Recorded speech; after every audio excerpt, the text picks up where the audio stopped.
All right. E, all of the above. I would tend to agree. I think some of this can be on a sliding scale for depending where we're at in our financial journey. But I do believe that all of these things are important in terms of creating a general sense of financial well-being. Sorry, Kerrigan, can you close that? I can't. Thank you. So let us, I'm having trouble with this. There we go. Let's just revisit what I think are the 6 stages of financial well-being. This isn't an exact science here, but these are the stages that I see as being your journey. The first is to reconsider what you've been taught to think about in terms of money. This is what we touched on last time in terms of moving your mindset from being a mere consumer to the CEO of your own life, where you're driving the bus. The next stage is to reduce or get rid of all of your high interest debt, which is a real toxic area for us in terms of our financial well-being. Next, you're going to want to create an emergency fund. I think some of that was touched on in the last week's webinar, so I won't get too deep into that. But basically, you're looking to gather 3 to 6 months of your total expenses and put that aside for emergencies. That's not about investing. That's about emergencies like your hot water heater going out or needing new tires on your car. The 4th stage is to increase the gap between spending and earning. Now, that's a big topic in and of itself, and that's about negotiating a better salary, possibly changing your job for a better job that's more high paying, or maybe creating a side hustle for yourself so that you can increase your earnings. What you're really looking to do is bridge the gap. You want to get out. If you're in a situation now where you're just living day to day, you want to try to figure out how you can make that gap wider, because that little gap is the resources that we're going to put to use as investments, as I'll show you soon. The next is to invest regularly and often, which is what we're going to go over. And the last is financial freedom. That's a big term. It can mean anything from just having, your emergency fund filled so that you're not living in stress day to day, all the way to not having to work at all. We talked last time about the consumer mindset. That is, do you make money just to spend money, or are you making money to create a life that you really want for yourself? That's where we're going. That's what I really believe financial well-being is all about, and that's going to include investing. So just to expand a little bit on the mindset of financial well-being, I really like to think of my own financial resources like water. Because money is something that flows in and out of our lives. It's not something that's static. There are times of abundance and there are times of scarcity, and that's going to change throughout your entire life. So it's a flowing resource. It's something like water that has to be managed and cultivated. I like to think of it like a garden that you're growing, or sometimes I think of it as a puppy that you're raising to come into adulthood in a really happy and healthy way. The important thing is that I couldn't find a picture with a reservoir, but I really like the image of a reservoir, because what happens in a reservoir is that the water comes in via different channels. It accumulates in a pool that is a variable size, which is basically your interest and your earnings from investments or your salary. And then there's also a chute on the other side where the water goes out. And that's really important, because this isn't a game about never spending money again or feeling guilty about the way that you use your money. This is a game about managing your resources. And it's actually quite simple in a lot of ways. If you think about, again, to use the reservoir metaphor, if you don't allow for an outflow, that water becomes stagnant. And if you've ever been around a stagnant pond, it stinks. It doesn't feel healthy. It starts getting very slimy, and it's not good. So we want to create a system where we're able to flow the resources in and out in such a way that they're productive and healthy and benefiting us in the best way they can.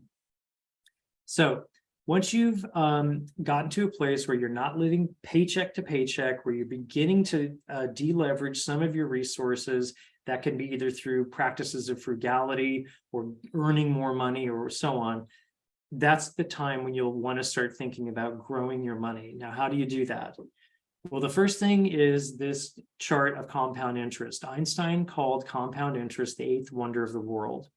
Compound interest is a mathematical formula, which basically means that if you take $100 today and you invest it at a 10% return, at the end of year one, you'll have $10,100. That $10,100 is then invested in year two, and at the end of year two, that amount compounds, and so on and so forth. You can see here that there's a chart that looks like what they call a J curve. I've put in variables here of 8%, 7%, and 9%. 8% is basically what you typically will earn in the stock market if you're investing in stocks. But in a good year, you might get 9%, in a bad year, you might get 7%. You can see at around year 10 that the compound interest starts to really take off. Now, note that the initial investment here is only $25,000. And this is over a 40-year period where you're not adding another dollar for the entire 40 years. However, due to the magic of compound interest, at the end of 40 years, you end up having like $500,000 sitting in the bank. So it's just something to keep in mind, because that is the magic that we're trying to harness when we begin to invest our money. Why don't you just have a savings account? Well, you can see from this chart that if you just use something called simple investing, which is the blue line, you will earn interest over time, but you won't have something called, compounding. So I'm not going to get into the math on that too much, but the important thing to remember is that there are only certain things in the world that do compound, stocks being one of them, real estate investments are another. Those are the kinds of investments that regular individual investors like you and me are going to want to get into. A simple savings account is like what you have just in your regular savings account. Today, the interest rate's going up because of where we are in the bond market, but generally speaking, those accounts don't really pay very much money. So they're not very good for much except for your emergency fund, which is important not to gamble with. I want to point out too here that when we're talking about investing, we're talking about doing it for the long term. We're talking about the money that you put into your investing vehicles is for 10 years or more. So we're talking when you retire, or maybe when you're saving for a house, and it might take you 10 years to save for that down payment. So the first feature that we normally hear about in investing as individuals is tax-deferred accounts. These are things like 401ks or a traditional IRA. A 401k or a 401(b) or 457, these are employer-sponsored accounts. For those of you who work for a corporation, you may already be benefiting from this. This is something that your employer sets up as a benefit to your salary. So it's a really important area to begin capturing your first investments into, because it's already automatically tied to your paycheck. Tax-deferred accounts are accounts that where you pay your taxes on withdrawal. So you get a tax deduction when you put your money into the 401k today, but when you withdraw the money when you're 65 years old, you do have to pay taxes on it then. Uncle Sam's going to get his due no matter what. So you can't avoid taxes altogether, but there are certain strategies that are useful, a 401k being one of them, to help make your investments and your life more tax efficient. A 401k is a great vehicle because a lot of most employers will give you a match. So like when I was working at the BBC, I got a 5% match on my salary. So what I always did was I made sure that I allocated at least 5% of my salary to the 401k. That way the company had to match me 5%, which basically equated to free money. If you don't allocate your 401k up to the company match, you're basically leaving free money on the table, which is just, why would you want to do that? So if you do have a 401k, you want to contribute to the full match. The question is, do you know what your percentage match is? Now, if you don't, then I would advise you first thing to go to your HR department or your benefits packet or whatever you have and figure out what that match is and make sure that the match is going in full. In addition to that, the contribution limit for a 401k this year is $23,500. So that's to say that if you want to max out your 401k, you can put as much as $23,500 into the account. The benefit to that is that today, let's say you're making $150,000 a year and you contribute $23,500. that 23,500 comes off the top of your taxes. So you don't have to pay those taxes today, which, can be a good thing, depends on a lot of variables, but I'll just throw that out there so you understand that you can deduct that. If you're over 50 years old, you can add on $6,500 to that. So at my highest earning years, I was doing the full contribution plus the 6,500 when I turned 50, and that enabled me to get almost $3,000 or $30,000 a year into savings, which was a luxury because I was, at the end of my career and I was earning the most that I ever had. But along the way, you can continue to build toward that as you do go. So tax-free accounts or tax-deferred accounts are the other kind of account that you often see as an individual investor. These are accounts where you're paying the taxes before you do the investment. So a Roth IRA is one of those accounts. It's a great tax-free account, highly recommended to anybody that is allowed to contribute to that. What happens with a Roth IRA is that you pay money in your taxes now, so you get your paycheck, and then you contribute into the Roth IRA your after-tax money. Now, the limit on that the contribution limit is only $6,000 on a Roth IRA because it's such a good deal in terms of tax benefits. And if you make more than I think this is correct, $129,000 if you're single, or $204,000 if you're married this year, you can't contribute to a Roth. Let me say that again. If you make less than $129,000 as a single person, you're allowed to contribute to a Roth, or $204,000 as a married person, you're allowed to contribute to a Roth. If you're making more than that, Roth is off the table for you. The other tax-free account that's really, really beneficial is a health savings account. That's a whole topic in and of itself, but that's something that we call a triple tax advantaged account because you're allowed to contribute after-tax money into there. That gives you a tax deduction. And when you withdraw the money for healthcare costs later on, you don't have to pay any money in taxes on that. So I know we're moving kind of fast here, but that's kind of an overview of the two main kinds of accounts that you're going to be looking at when you're beginning your investing career. Again, a 401k or 403b if you're in public service for your tax-deferred accounts, and then a Roth IRA and an HSA is tax-free accounts. You are able to contribute to both depending on your income limits, so that's something to consider as well. If you are at a point where you have already been able to max out your 401k and you've been able to do your Roth IRA, then you can consider something called a taxable brokerage account. Now, this is something that is going to happen for people that are in a higher income bracket generally, but it's another way to begin growing your savings as you begin to reach toward financial freedom.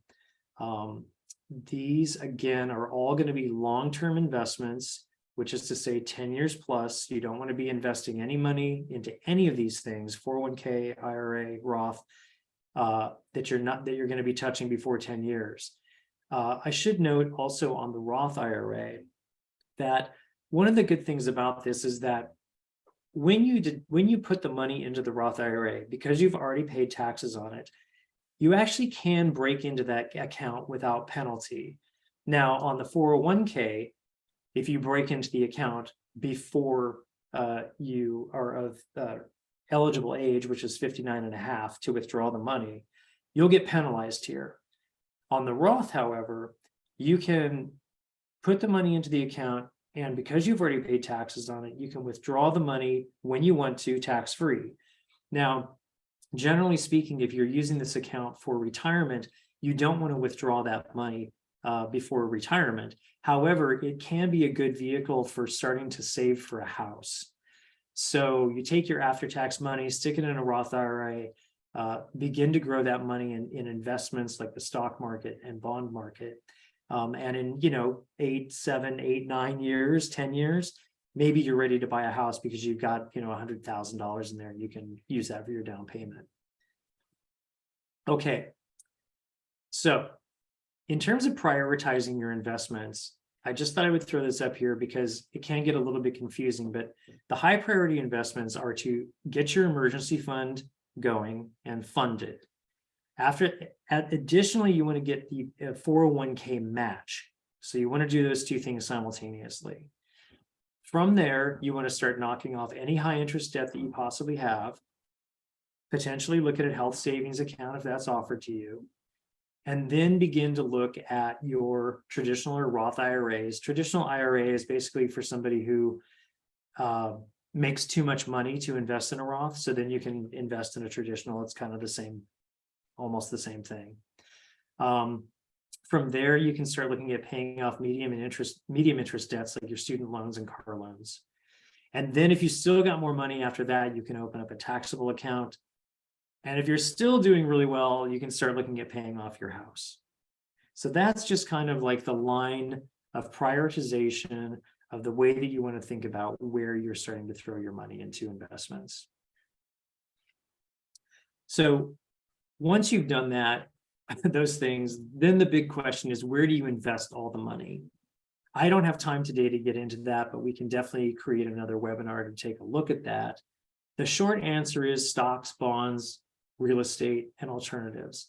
Stock market is the best way, because if you look at this chart here, you can see that although there's something called volatility where the stock market goes up and down, up and down, up and down, over the long term, which is if you look at like the lifespan that you expect to live, the stock market always goes up. Why is that? It's because as long as there's productive people in a capitalistic structure on the planet, we'll keep making goods and resources in such a way that the economy will grow. That's been the story so far, and we expect that to be the story going forward. Bonds are another story. Those are government issued debt, which are relatively safe. They help to smooth out the ride of volatility as you're investing. And then real estate. Now, I want to make a point here that your home that you live in the terminology of financial well-being and financial freedom, the home that you live in is not an investment. It's a consumable item that may grow in value over time, but you're not getting dividends and interest and off of that. If you want to invest in real estate, that would be like buying a single family rental unit where you invest money to buy the unit, you get renters, and then based on the math of the income that you're getting for the rent and so on, you can get an income stream out of that investment. So that's real estate investing, very short and sweet. There's also something called alternatives, which are things like Bitcoin, wine, GameStop.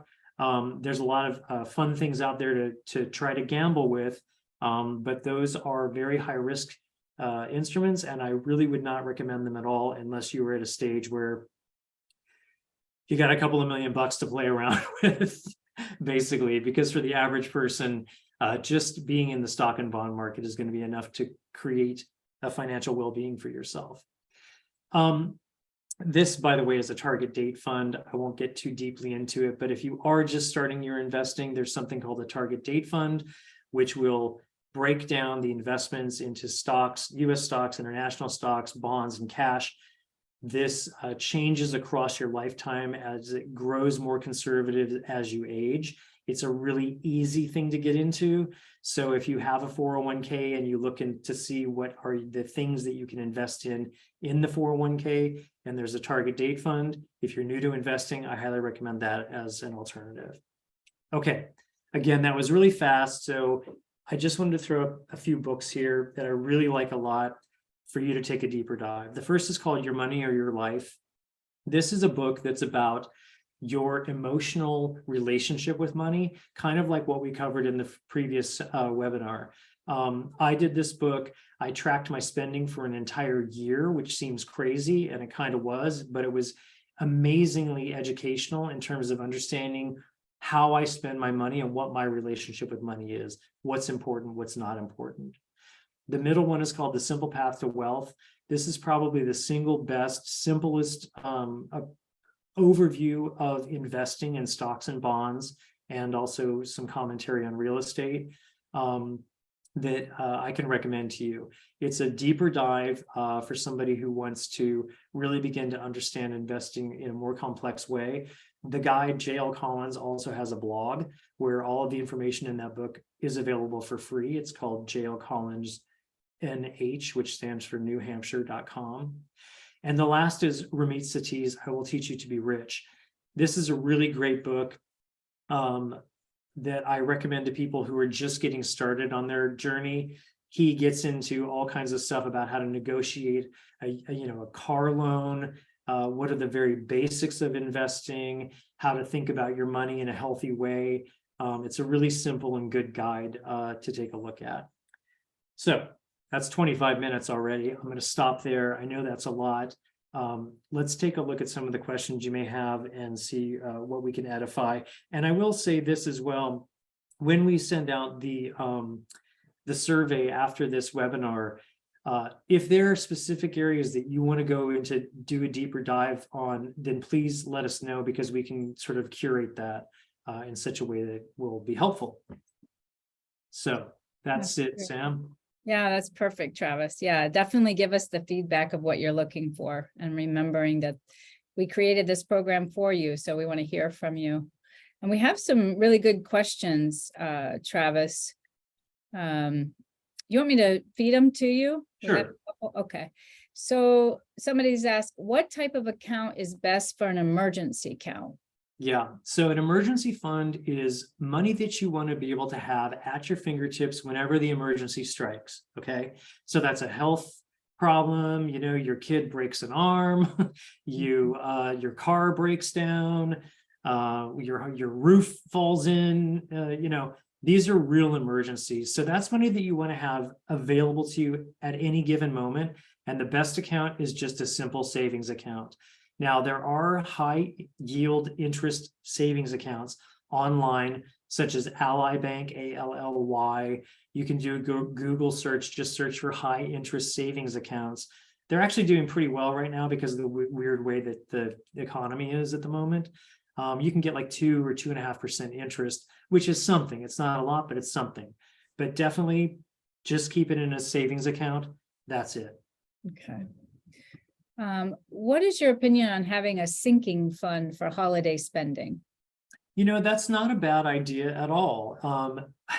With the holidays coming up, God knows I have been there in the past where, you got a family and you got friends and you want to spend money and you start getting on a roll and you start going shopping and you get on Amazon, and next thing you know, you're like, what did I do? And you've got a holiday hangover. Definitely something to avoid, especially if you're just trying to get a handle on your spending. I think a sinking fund is great. Again, I would just put that in a simple savings account, put aside $50 a month or whatever, every month, and come December, you might have a few $100 just sitting there, and then that becomes like your allowance for the holidays. This is kind of a credit card hack, and I'm not going to recommend this for people who aren't already good with their credit cards, but for those of you that there are credit cards, like I have an American Express card that pays me 6% cash back on groceries, and I use that as a fund. So at the very end of the year, that credit card will have $300, $400, $500 just sitting there as rewards that I then deploy for the holidays. Again, not recommending credit cards for those of you who aren't paying them off every single month, but if you are, that's not a bad idea either. I like that. How about, I've been working for almost 20 years, but I only have a small savings account. Is it too late to start a retirement account for better returns than a savings account? Absolutely not. Not at all. Not too late. Yeah. It's never too late. It really is never too late. I was a person who didn't have any savings and had a lot of debt all the way up until I was 40 years old. That's when I started saving. So I've been there, and don't be afraid of that. The thing that's important is, if you're not familiar with investing, I would suggest picking up either The Simple Path to Wealth or I Will Teach You to Be Rich to really begin to understand it, and or come to more of our seminars. It's okay to have money in a savings account, but if you are, how old are you? You're only, did they say how old they are? No, it says they've been working for almost 20 years, so maybe we could assume Okay, maybe so 40s. Yeah. Okay, so if you're in your, let's say you're 45, you've got 20 years before retirement age, and you've got 22 years before Social Security is going to kick in. So that's 2 decades to grow your money. And one thing that I didn't mention is that the cool thing about investing in the stock market is if you have a portfolio, a mixed portfolio of stocks and bonds, you can basically expect your money to double every 10 years. So if you put $10,000 in now, in 10 years, you'll have 20, and in 20 years, you'll have 40. So it's never too late to start. And I suggest you get right on it. Yeah, love it. We just have a couple more, so we'll just keep going. What should I put money into for my kids' college fund? Oh, okay. So there is an instrument called a 501. I don't have kids. 501B, I think. That might not be correct. We can put it in we can find out and put it in the email that we send out. Okay, thank you. Yeah, I get the numbers mixed up, but it's No basically worries. the same thing as like a 401k or a Roth, but it's just dedicated to your kids' education. Okay, great. Love that. If the means are available, do you recommend a person contribute to both a 401k and Roth or IRA? Absolutely. Absolutely. Yeah. And as long as, like I said, you're making less than whatever it was, 129 as a single, 204 as a married couple, you're allowed to contribute to the Roth. It's a great way to grow your money. And it's a very tax efficient way to do it as well. So if you can do both, absolutely. Okay. And then we have another one that says, what is the rule of thumb for the minimum you should have as a retirement fund when you retire, aside from Social Security, etc.? Okay, well, that's a little bit of a complicated question because it depends on the individual. But basically, you can go online and you can figure out what your Social Security projection is. I think it's called mysocialsecurity.com. And you can go on there and it will show you your lifetime earnings and what they expect you're going to get paid out at 67, which is full retirement age, and then 70, 62, 67, and 70. What you do is you basically look at how much money you expect you're going to be spending. So let's say you think that you're going to be spending $5,000 a month in retirement and your Social Security is going to give you $2,500. That means that you're going to need to figure out a way to save enough money to pay yourself $2,500 a month from your retirement accounts. How much is that? Well, I can't answer that just generally because it depends on how you're investing, because there are certain strategies of investing that will give you higher returns, certain strategies of investing that will give you a little lower returns, but a little smoother ride. So that kind of depends, but you basically can at least game it out like that. And then you want to figure out what your life expectancy is going to be, which we don't know how long we're going to live. But there are actuary tables that actually the Social Security Administration uses and insurance agencies use as well that will show you the average age of a man or a woman in America at your age today. You can Google that. What is my life expectancy? There's little calculators and I'll put it in there. Of course, it's a crapshoot. Most of the financial advisors will tell you to plan on living to 90. I mean, good luck.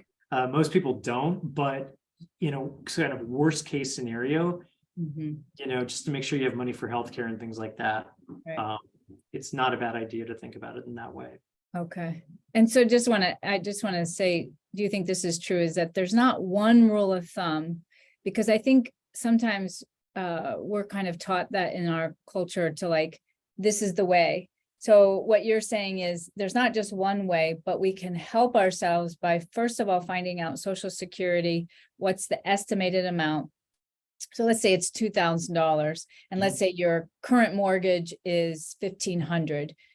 That's going to help you inform that decision of how much more you would want to have on top of that if you're going to remain in your home, let's say. It doesn't always happen that way, but I think it really helps to see the numbers. And then even if you compare it to your life experience, like right now, how much do I need to live on? And then, this is how much I'm going to have in retirement, which this is the ideal number I would want in retirement, which depending on where we are in our lifespan and our earnings and whatnot, we might not be able to get to that perfect number, but we would have an idea at least of okay, I'm gonna have to sell my house at 65 or 70, and then I'm going to pull from that, or I'm going to do, just to give information, because I think the only one thing I want to add is I think happens is we start to shut down when we don't know. Right? Our brain literally we puts us into some kind of survival mode where we're like, okay, I can't figure this out, but we can figure it out just by having a little bit more information to help us. I don't know if you want to add anything there. Okay. No, absolutely. I mean, the one thing to remember is that this is not a science, it's an art. Okay. So we don't know what's going to happen. I mean, we don't know what's going to happen, from one day to the next, let alone 10, 20, 30 years from now. So we're just basically making our best guesses, and you're not going to get it perfect, because you can save so much money that you die a multimillionaire. And then, I mean, if you've got heirs, great, they inherit it. But if you don't have heirs, or you have one heir and they inherit all of, I mean, or you can save so little that you're, really struggling in your old age. And I think that the goal should be, that's why I call this financial well-being, is that you want to create a healthy feeling for yourself around money. Are you going to be a multi-gajillionaire with a couple of yachts and whatever? Well, God bless you if that happens, that's wonderful. Most of us, that's not going to happen. But what we can do is sort of like begin to ballpark. Okay, yeah, I think I'm probably going to need this much money just to cover the gap. Right. There's other things that are going to be coming down the line, like your healthcare costs will decrease and increase depending on how you look at it, because you'll go on Medicaid. So that helps a lot. But then if you end up in long-term care, that's another situation. So you just don't really know. The important thing, I think, is to start. Just get a start on it. Once you begin the process, it will begin to feel less overwhelming. One of the problems with financial education, with financial literacy, is that we don't have financial education, which I'm trying to help here, and that the foundation is trying to help you guys with. Right. It's not really taught. What you get is a lot of advertisements from the financial services industry that are very complicated and seem really troublesome and whatever. But the reason why they're like that is because they're trying to earn money off of you. They're trying to sell a product, which you don't really need. The very simple path to wealth doesn't require a lot of hand-holding. It just requires patience. It requires a clear plan, and it requires doing the things over and over, which is to say, making sure that you allocate a little bit of money every paycheck toward your future.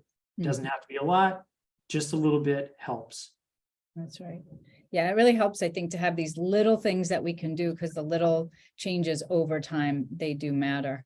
We have two more, Travis. One is just about debt, and I'm wondering if you could, it's asking about how to tackle debt, but could you just give a couple pointers about like looking at the high interest, like knocking out certain credit cards first, or do you have any thoughts about, because that alone would be so overwhelming. I'll just go back to this chart of compound interest, and I think that it's important to visualize this. So in a good year, the US stock market's going to give you about an 8% return. So, again, you're looking at investing $25,000 over 40 years and you get about $500,000.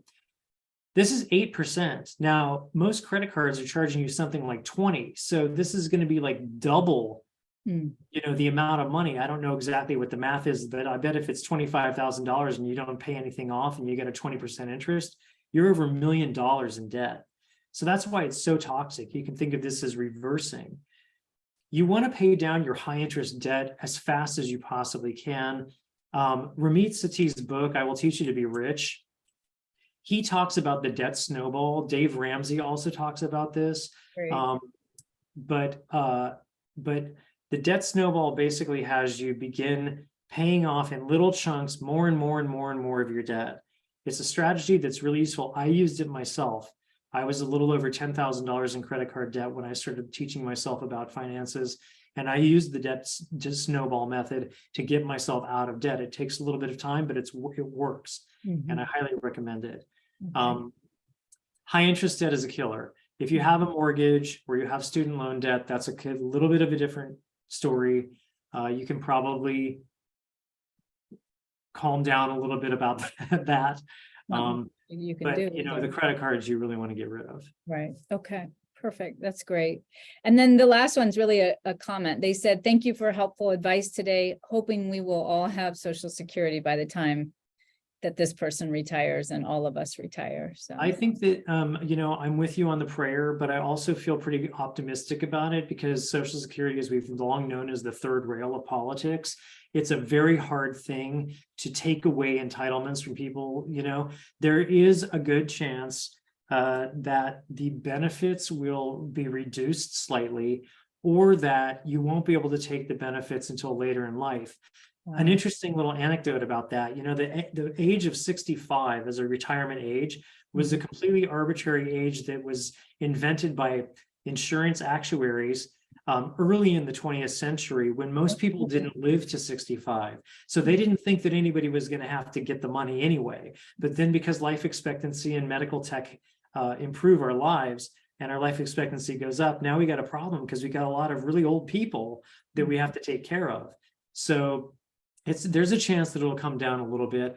All the more reason to get out ahead and begin to take control of your own financial life now. Yeah, that's what I was thinking too when you were talking. I was like, yeah, that's just more the reason for all of us to go to socialsecurity.com. And we'll put that in the email that we send out as well, and encourage you to go and just find out your number. Just know what you have. All of us should just know. So 100%. Knowledge is power. It is absolutely power. And that brings us to the end. And Travis, just want to thank you for being here with us and sharing your knowledge with us and our community, and remind everybody there's a survey at the end. We also would love for you to follow us on social media, Instagram, Facebook, Twitter. We're WR Pioneers.